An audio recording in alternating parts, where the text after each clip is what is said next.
Hey, what's the big idea? Oh! God is my shepherd.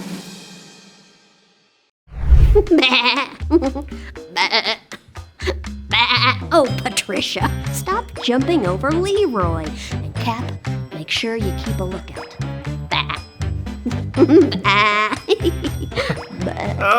Hey, May, what you doing? Okay, I'll bite. What's your name?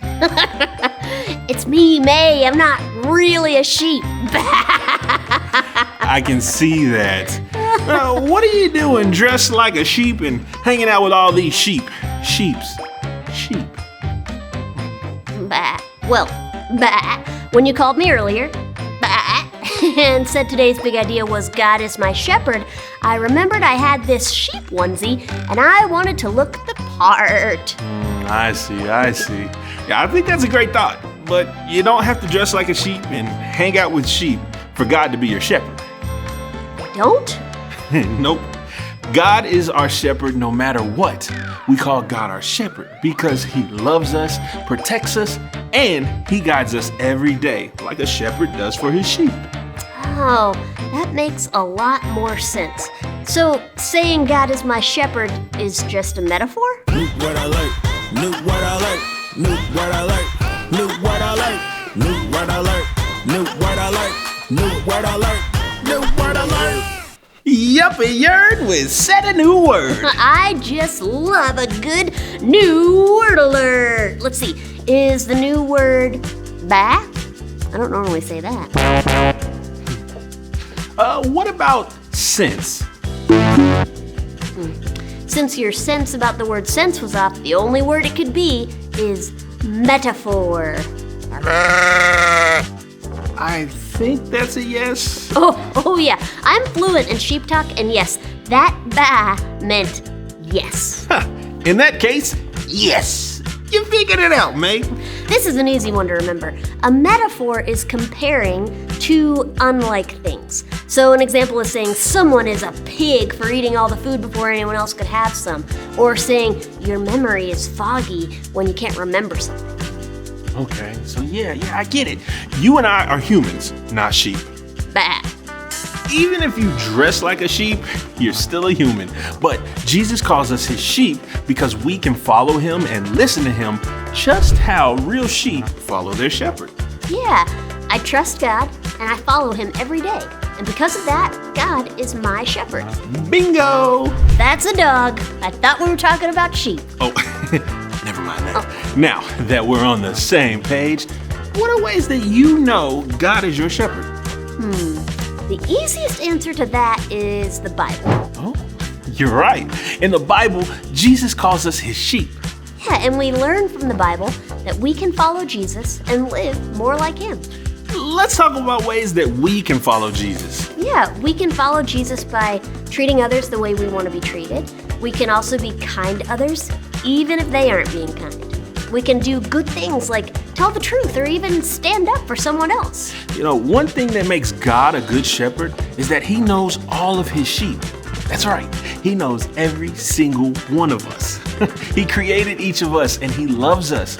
Even when we turn away from God, God will always be there to show us the way. He even gave us his word and we can read and learn about his words in the Bible. That's comforting. You know what else is in the Bible? What? Stories of how other people follow God. Oh, that's right. Yeah, I was reading about the story of David. David was once a shepherd who became a king of God's people. David wasn't perfect, but none of God's sheep are. Let's take a look at the story of David. This is David. David is legendary. He was a king in Israel and ruled for 40 years. As a kid, God helped him defeat a giant named Goliath using a single stone and a slingshot. He also fought off a lion and a bear, all by himself. So he was basically a champion fighter. But David wasn't just a tough guy. He was also a poet. He wrote lots of the Psalms. That's a book of songs and poems in the Bible. David was so great that God said he was a man after his own heart, which basically means God thought David was a lot like him. But David wasn't perfect.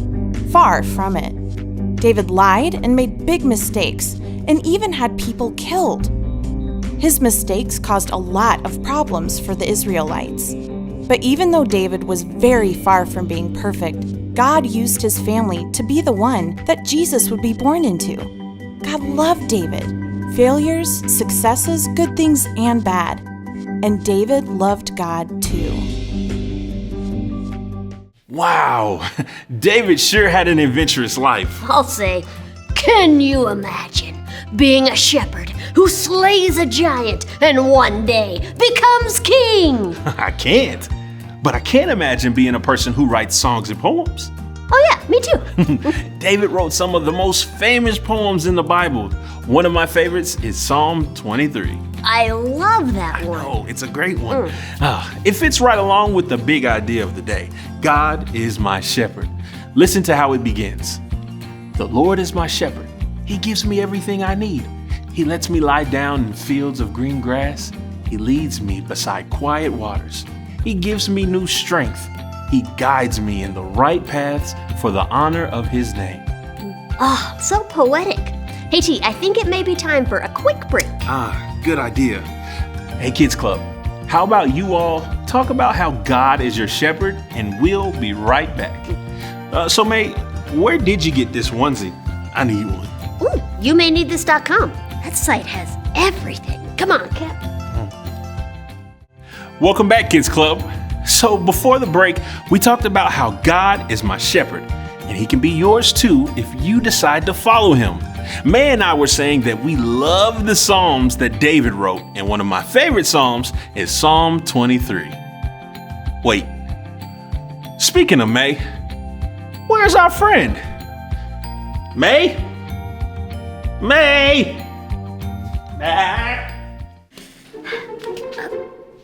Come on, guys, we're gonna be late. Okay, good job, guys. Let's go. Come on.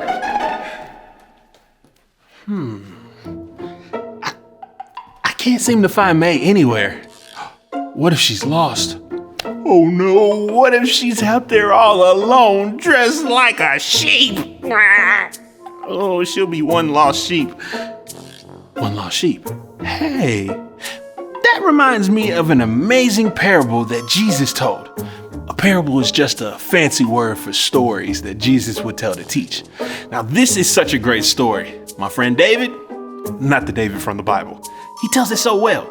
How about you all watch that while I go find May? May! Bye! Where are you? So here's where we are in the story. Jesus taught people about God by telling stories called parables. This is a parable of one lost sheep. Jesus told this parable at least 2 times in Matthew 18 and Luke 15. Jesus told this parable to show how God cares for the little ones, kids or anyone else who is just starting out in their faith. Jesus told this parable to explain why he spent time with certain people. Sinners and tax collectors ate meals with Jesus. The religious experts grumbled, "This man receives sinners and eats with them." Ugh. So Jesus told them this parable. Ooh, wow. Once there was a shepherd. He had 100 sheep. That's a lot of sheep. That probably meant he was a good shepherd who was willing to do anything for his sheep. They were safe and they were well fed. And they were protected from predators, wolves, bears, lions. Booyah! But then one sheep got lost. Why did it wander off? Where did it go? Did it get eaten? The shepherd didn't know what happened to it. What he did know was that the good shepherd will do anything, even lay down his own life for one lost sheep. So he left the 99 in open country by the mountains where they were unprotected. Was a one lost sheep even worth it? It was to the shepherd. Maybe he ran. Maybe he jumped over creeks, rocketed through rocks, careened through cliffs. Till finally, the shepherd found the lost sheep. And then he lifted the sheep onto his shoulders and rejoiced. You tell me, fear not, do not be afraid. I'll be riding with ya. You can see the future, you won't ever run away. I know that you'll always stay. And then the shepherd ran home. Back over the cliffs, over the rocks, through the creeks, back to the other 99 sheep in the open country. Whew. And when he got home, the shepherd called his friends and neighbors together. Come, rejoice with me, for I have found my sheep that was lost. He rejoiced more over finding the one lost sheep than over the 99 sheep that never went astray, which was Jesus' whole point. He said, I tell you, there will be more joy in heaven over one sinner who repents than over 99 righteous people who do not need to repent. Jesus was like the good shepherd, and we are like his sheep. We all get lost and wander at some point, but Jesus would do anything to get us back. He would even lay down his life so that anyone who was lost could be found. And I can't wait for you to hear that story. Oh, hello, excuse me. Maybe you can help me. I seem to have lost my friend. She's about your height, and she's dressed like a sheep. Her name is May, and she might answer to... Hey, T! What? When did you change? During the break. Although that sheep onesie was fluffily comfortable, I wanted to be more like Jesus, so I ordered this shepherd outfit. I see. Boy, I can't keep up with you. Hey, it was great hanging out with you guys today, Kids Club. Wouldn't you say, May? Oh, absolutely. Hey, T, want to help me feed my flock? But they're stuffed. How are they stuffed if they haven't even eaten yet? Are you hungry, Patricia? What about you, Leroy? Are you hungry? And what about you? Are you hungry, Captain? It looks like he's a sheep. You get it? Like sleep, but he's a sheep. That's okay, never mind. Oh, there's no time for a nap, Cap. Aren't you hungry, Cap? Hungry, Cap. Wait. Hungry Cap. Oh, snap. It's time for a recap. I've got the perfect recap. It's Psalm 23. I hope you enjoy this psalm as much as I do. See you later, Kids Club. I guess I'm going to feed some stuffed sheep. Let's go, guys. Recap. The Lord is my shepherd.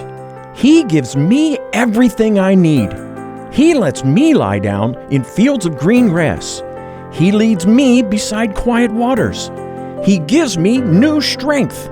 He guides me in the right paths for the honor of His name.